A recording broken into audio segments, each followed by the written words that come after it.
The backwards law in relationships. Alan Watts. Desert 030. We try to hold on to love, and that is why it slips through our fingers. The more we chase connection, the more distant it becomes. The tighter we cling to someone, the faster they vanish from our grasp. It's a strange thing, the way our yearning to be loved often pushes love away. No 130. In the modern world, relationships have become both our greatest comfort and our deepest confusion. We are surrounded by devices that promise closeness, and yet never before have so many felt so profoundly alone. We scroll through endless faces, endless possibilities, all while sitting in the quiet ache of not being chosen or not being seen. We measure our worth by how many hearts appear beneath a photograph, by how quickly someone replies. We've made love a mirror for our insecurities and then wonder why it reflects our loneliness back to us. 1:30 cows. Imagine for a moment that love is like water. You cannot grasp it with a clenched fist. You can only cup your hands and let it rest there for a while, fluid, gentle, alive. The more you try to own it, the more it escapes. Love, you see, is not a thing to be kept, but a current to be moved with. Relationships are rivers, not reservoirs. They are not built for possession, but for participation. The moment you try to make the river stand still, it ceases to be a river. And so this becomes the heart of the backwards law in relationships. The more you seek control, the more you lose intimacy. The more you demand permanence, the more love begins to die. It's only when you surrender, when you allow the water to flow as it will, that the river of connection can carry you anywhere at all. We have been taught that love must be managed, maintained, improved. We read books about communication, compatibility, attachment styles, all noble efforts, and yet, beneath it all, there is a subtle fear. A fear that if we stop trying, it will all fall apart. So we tighten our grip, we define boundaries, we make rules for something that by its very nature resists rules, and then we wonder why it feels lifeless, why the spontaneity is gone. You see, love lives in the space between control and chaos. It is a dance, not a contract. It thrives in rhythm, not rigidity. The moment you start dancing only to impress your partner, you forget the music. The steps become mechanical. You stop feeling the pulse of the song and start calculating where to place your feet. But love, real love, has no map. It moves as the music moves. And yet, how terrifying it is to dance without certainty. We want to know, will you still love me tomorrow? Will you always stay? We crave guarantees, even though life itself offers none. Every heartbeat is borrowed. Every breath is a gift that might not come again. And still, we build our relationships upon the illusion of forever. But perhaps love is not meant to last in the way we think. Perhaps it endures not as a possession, but as an experience. The flame doesn't fail because it flickers. It only dies when we try to trap it in a glass box.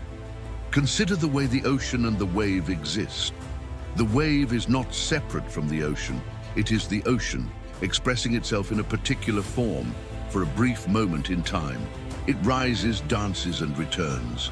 So too in relationships, there is no separate me and you. Not really. There is a movement, a meeting of energies. For a while, your wave and theirs rise together, shaping each other's form, creating something neither could alone. But when we forget that we are ocean first and wave second, we begin to fear the inevitable return. We panic when the tide shifts, when the intensity softens. We call it losing spark, falling out of love, growing apart. Yet perhaps what we call endings are simply the ocean taking a new shape. You cannot own a wave. You cannot demand that the tide stay at your feet. You can only learn to dance with its rhythm. We live in an age obsessed with self-improvement. Even love, once a mystery, has become a project. How can I be a better partner? How can I make them love me more? How can I fix what's broken? But the backwards law whispers something paradoxical. The harder you try to fix love, the more you confirm that it is broken. The more you chase approval, the more you reinforce the sense that you are unworthy. It's like trying to smooth the surface of water with your hand. The more you stir, the more ripples appear. To see clearly, you must let it be still. And so, the invitation is not to stop caring, but to stop grasping. To approach love the way one approaches a flower, gently. You water it, you give it sunlight, and then you let it grow in its own way. You do not pull at the petals to make it bloom faster. Somewhere along the way, we began to confuse love with need. We call it romance, but often it's a subtle form of dependency. I can't live without you. You complete me. We say these things as gestures of devotion, yet underneath them lies the quiet terror of being alone. But love, in its purest form, is not born from lack. It is born from overflow, from the fullness of being that naturally spills over into another. When you no longer demand that another person make you whole, you begin to see them clearly, not as a savior or possession, but as another expression of life itself. Then you can meet them not out of hunger, but out of joy. It is said that two halves do not make a whole. Rather, two wholes create something beyond themselves. Two beings who are already at peace within can play together in the garden of existence without trying to consume each other. But of course, we rarely begin that way. We enter love as seekers, searching for safety, for reflection, for home. And that's all right. The problem arises when we stay trapped in that seeking. When the other becomes a mirror, we cannot stop polishing. Do they still like me? Did I say the right thing? Am I enough? The paradox is that love deepens only when you stop needing constant proof of it. When you allow silence between words, space between meetings, the tree grows stronger not from constant sunlight, but from cycles of day and night. So too does love mature through distance and return, through quiet and conversation, through solitude and touch. And yet our culture tells us to always be available, to answer immediately, to stay connected every moment. We've mistaken constant communication for connection itself. But real intimacy has pauses, like music. The notes mean nothing without the space between them. Try for a day not to demand anything of the person you love. Not reassurance, not explanation, not attention. Simply observe them as you might watch a sunset, present, open, without expectation. Notice how they change, how you change. Notice how love begins to breathe again. You see, control is the great enemy of love. Not because control is evil, but because it is born of fear. Fear that we might be abandoned, fear that we might not be enough, fear that the story will end. But every story ends, and that is what makes it beautiful. You would not weep at a film that never finishes, nor cherish a song that never ends. Love's transience is what gives it meaning. To love someone deeply is to accept that you may one day lose them, to death, to distance, to change, and yet to love them still. That is the courage of real love. Not the promise that it will last forever, but the willingness to dance fully while the music plays. Somewhere deep within you, there is a knowing that love is not something you do, but something that happens when you stop resisting. When you stop demanding guarantees and instead let the tide take its course. This is not resignation, it is participation. When two people love freely without possession, something miraculous unfolds. They become like two mirrors reflecting infinity, each deepening the other's awareness of being alive. In such moments, words become unnecessary. You can sit together in silence, and the silence itself is full. Perhaps you felt it, that quiet moment when the world softens.